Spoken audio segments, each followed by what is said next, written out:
The overall goal of this procedure is to measure extracellular ion fluxes in vivo using the Ion-Selective self-referencing microelectrode technique. This is accomplished by first assembling the Ion-Selective and the reference microelectrodes.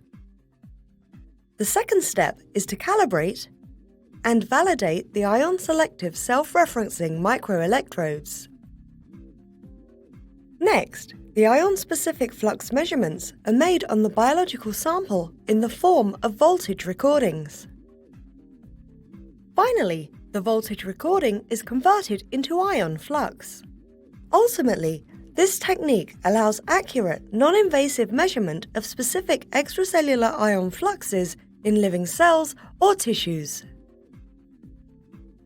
This method can help answer key questions in physiology or healing, as well as regeneration or pathology.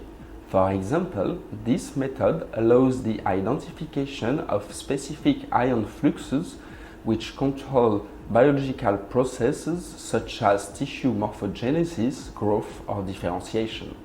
Demonstrating this procedure will be Dr. Guillaume Luxardi, a postdoc in Dr. Minhio's laboratory.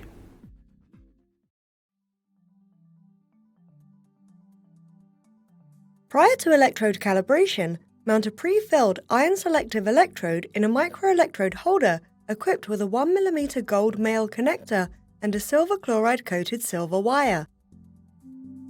Then, attach the microelectrode holder to a 3-axis computer-controlled electronic micropositioner.